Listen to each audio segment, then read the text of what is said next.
Hello, how are you? This is Hina from Team Vallath, and today we will start with the pioneering work of American Transcendentalist movement. Walden is the name of this book. Who has written it? It is the pioneer of the Transcendentalist movement again. Who? Henry David Thoreau. Henry David Thoreau, who lived from 1817 to 1862, wrote this memoir called Walden or Life in the Woods. It's basically a series of 18 essays, which was published in the year 1854. And it talks about 2 years of Thoreau's life, which he spent all alone in the woods, in the forest, where around Walden Pond. That is why the name of the book is Walden. It's a Walden Pond, which even now, if you'll go to America, it is a part of a state park, Walden Park. Okay. So this Walden Park is near Concord, Massachusetts. Thoreau said, I went to the woods because I wished to live deliberately, to front only the essential facts of life, which means I wanted to live without any luxury and without any support. I wanted to self sustain myself. And that is why Thoreau went for 2 years in the woods around Walden Pond. And whatever he experienced, whatever his way of living, of seeing life, that came, he wrote in this memoir called Walden. The central idea, as I told you, of the book is transcendentalism, which means emphasis on the spiritual quest of the individual, not the materialistic, the spiritual, what happens inside us. That is spiritual, right? The 18 essays of the book are, I will not read them one by one because I will explain them one by one. So each essay shall be explained briefly today. Just read the names of these essays whenever you are free.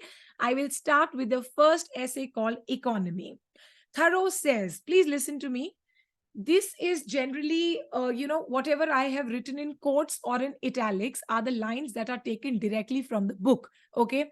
Just sit back, relax. This is a very simple book. It has a deeper meaning, but you will like it. Okay. Just listen to me. Let's begin. Thoreau says, quote, the mass of men lead lives of quiet desperation, are so occupied with the factitious cares and superfluously coarse labors of life that its finer fruits cannot be plucked by them. What does it mean? Most of the people are busy with needless busy work. So, people should simplify their lives and live by their instincts. Tell me, how much time do we waste in the work which keeps us busy but it is useless? Social media, many other things, they don't help us. But this is something which has come into our habit and which is complicating our life. Thoreau says, please don't do it. Simplify life and live by your instincts. Nature is the best teacher. It is better than society. Now, Thoreau, at the start of the book, in this chapter Economy, he's a little unsure that he himself is confined in this Walden Pond all alone. This confinement, will it decrease the impact of his message? What message is he giving? That live minimally, live simply. Will this decrease the impact of his message because he has confined himself to himself? He also does not know who the book's audience will be. Yet he is hopeful, he trusts that his readers will accept such portions as apply to them and to march to a different drummer. Who is the different drummer here? Nature. Okay, that is to march towards nature. Quote, I turned my face more exclusively than ever to the woods. And here, the essay number 1, Economy, is done with. We come to essay number 2, Where I Lived For and What I Lived For. Here he will tell us about where he was living, how did he build it. In Economy, he in fact even spoke about the cost and construction of building his small cabin. Now let's listen. On his walks, while he was building the cabin, Thoreau spoke to many farmers around the forest about buying their homes. This is in a jokingly manner. He would talk to the farmers that how much will you sell me your house for? Then he imagines that, quote, bought all the farms in succession, but never got his fingers burned by actual possession, which means he never got hold of all those farms and houses which he saw. He prefers his tiny and minimal cabin. So, where was he living in the woods? In a small cabin where only he could fit. Thoreau moved into this unfinished cabin, which is beside a boat and a tent, on 4th July 1845, which is American Independence Day. He might have chosen this date, of course, because he also wants independence from society, from the struggle and the chains that society binds us with, and he independently wants to move into the woods. Okay. He feels that he is settling in the world, which means when he's moving away from the world into the woods, he's feeling that he's actually settling in the world, his own world, a transcendentalist world, right? And this cabin where he's staying gave him the opportunity to live sturdily and Spartan like, and to simplify, simplify. Spartan like means without any luxury, very simple life. Now, what does Thoreau say? Human inventions like the post office or the railroad and what is considered as news, as hot news, they all are trivial, they all are petty as compared to nature's teachings.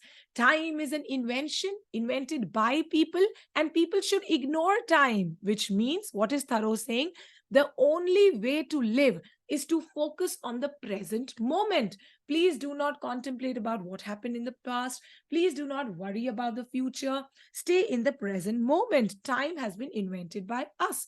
Please do not worry about it. Now, what is the location of the cabin? Thoreau tells us it is 1.5 miles from Concord. In the middle of the forest, this cabin is, and on the shore of the Walden Pond. Quote, as far off as many a region viewed nightly by astronomers. That is the location of his cabin where he stayed for 2 years. Thoreau also compares his unframed cabin with a bird cage.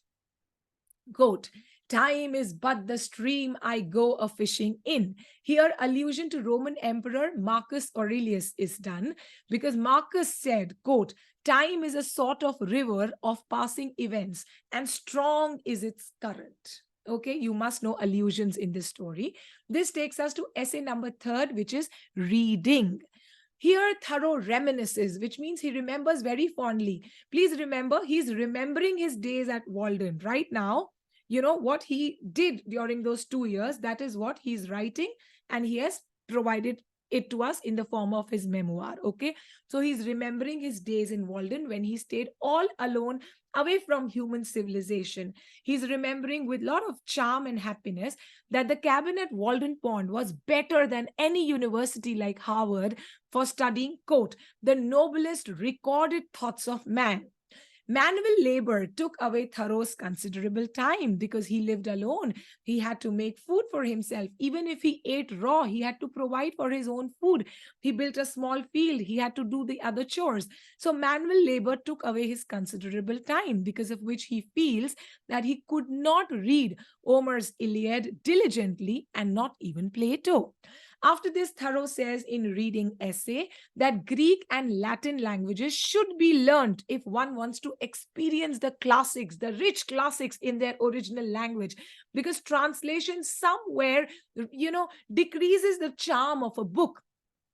People must train themselves like athletes to read well. Quote, a written word is the choicest of classics. What does this mean? Writing is more noble than speaking, and writers are more influential than kings. Quote, authors are a natural and irresistible aristocracy in every society. Remember, at Walden, Thoreau also went to write. He wanted to pursue writing as a very noble career, something which has to be contemplated upon and written. He wanted to increase that aura and that passion for writing. So he says that authors are a natural and irresistible aristocracy in every society. Then Thoreau says, reading easy books like love stories is to vegetate. What is vegetate? It means a dull life, a boring life. Also, he compares inferior books to gingerbread. So, inferior books, according to Thoreau, are gingerbreads as compared to whole wheat. Thoreau says that average readers versus great readers is like astrologers versus astronomers. Did you understand? So he's giving more importance to astronomers and also to great readers. Quote, we need to be provoked, goaded like oxen as we are into a trot. We have to be really stimulated so that we start increasing our gait, our pace. We run faster, we walk faster, which means we read a lot. He's comparing all this to reading, and he's giving importance to the class 6. As a transcendentalist, Thoreau believed that people should constantly strive for self attainment and enlightenment. And how will it come? By reading. Here we are done with the third essay, reading. This takes us to the fourth essay called Sounds. Quote, will you be a reader, a student merely, or a seer? Now imagine, in third essay, he's giving so much importance to reading. And now listen to him. He's saying, will you be only a reader or will you also be a seer? He says that a person should be a seer, but not just a seer who only sits and sees. No, a seer who recognizes the importance of what he sees. That is what Thoreau says. After this, he recalls that he spent many days entirely in meditation while at Walden. Quote, sheer idleness to my fellow townsmen, no doubt. That is, if I tell the city people that I did nothing in a day, just meditate, they will think that this is idleness, this is laziness, but that's not the case. Thoreau recalls that the trains that passed across his cabin, okay, his cabin, there were trains like the mountain area, the trains would pass there during the day. Those train sounds, the sounds, they would irritate him as well as stimulate him. The railroad, in fact, is like a mythical creature or a traveling demigod. Now, here you have to listen to this. Train is being called iron horse. Train is being called as iron horse by Thoreau. Now you'll understand this better. Quote, when I hear the iron horse make the hills echo with his snort like thunder, shaking the earth with his feet and breathing fire and smoke from his nostrils, it seems as if the earth had got a race now worthy to inhabit it. Did you understand it? How beautifully he's comparing the train to a horse, who's running, breathing fire and smoke from the nostrils.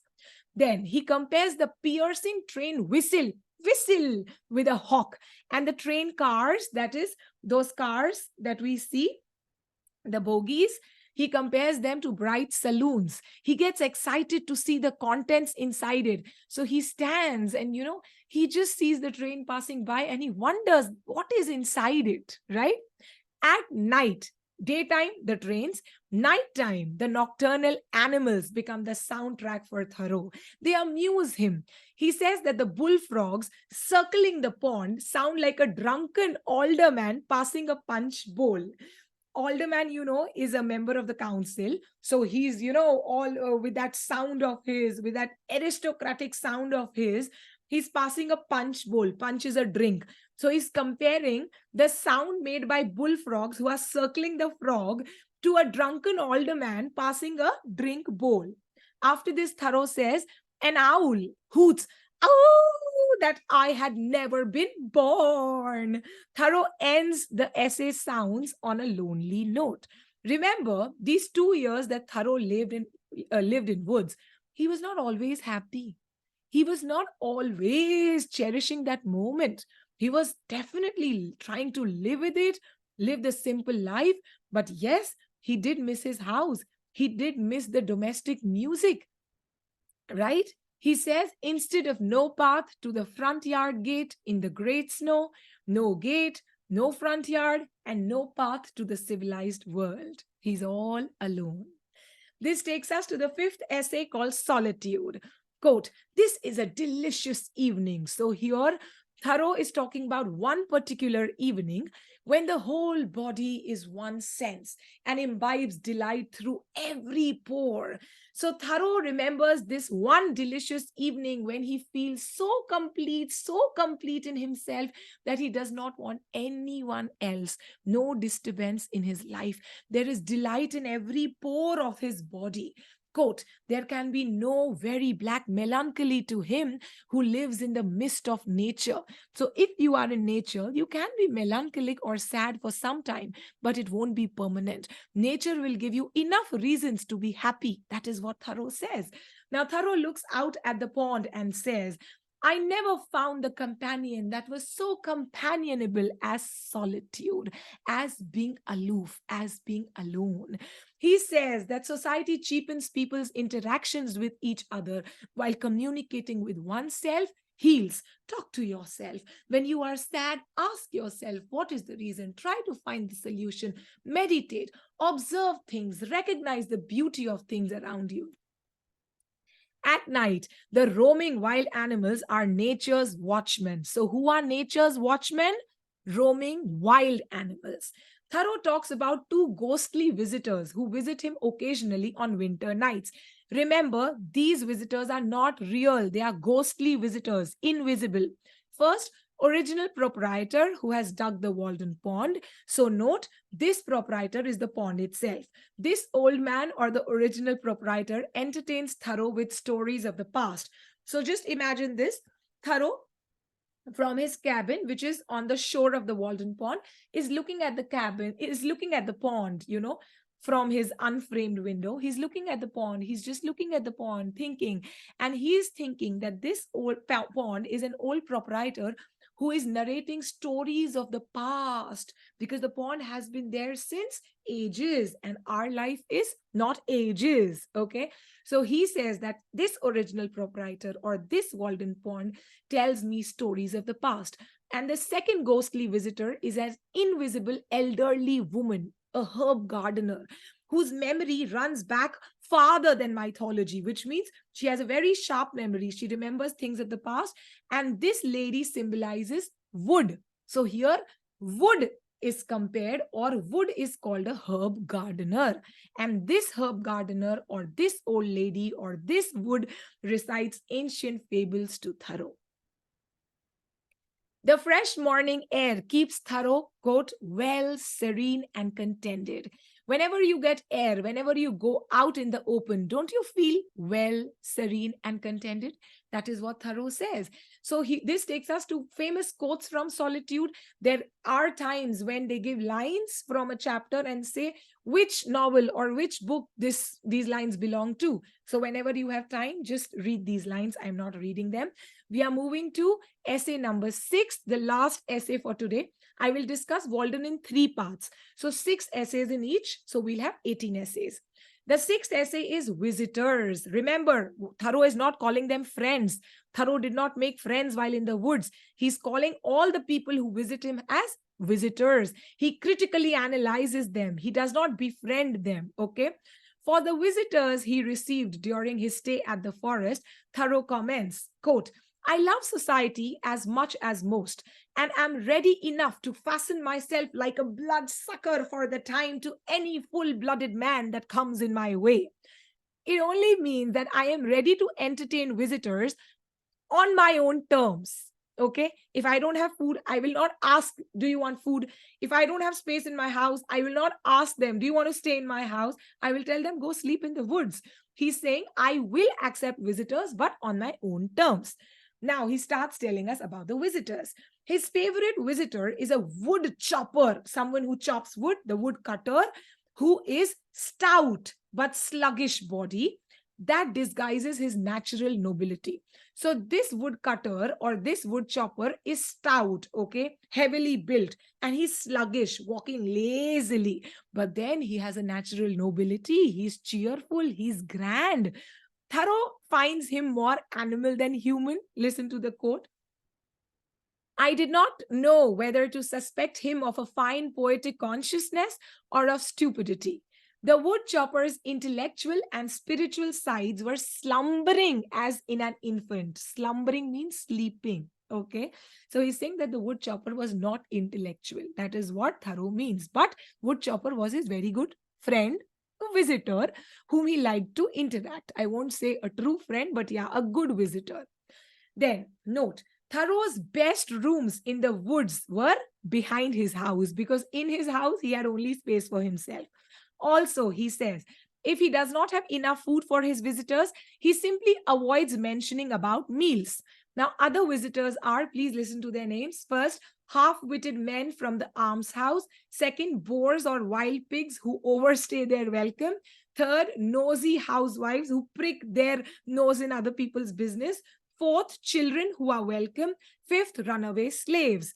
And sixth, he was always happy to see honest pilgrims who came out to the woods for freedom's sake and really left the village behind. Okay, pilgrims.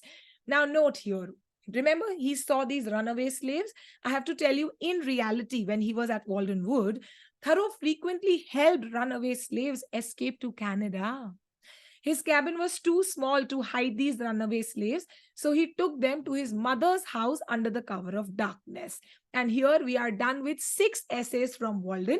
In my next session, we shall cover the next 6. This is Hina from Team Vallath. I hope you liked today's session. If you did, don't forget to comment. And if you haven't subscribed to our channel, subscribe it right now. Like, comment, share. Like, comment, share. Yes. Take care of yourself. Bye bye.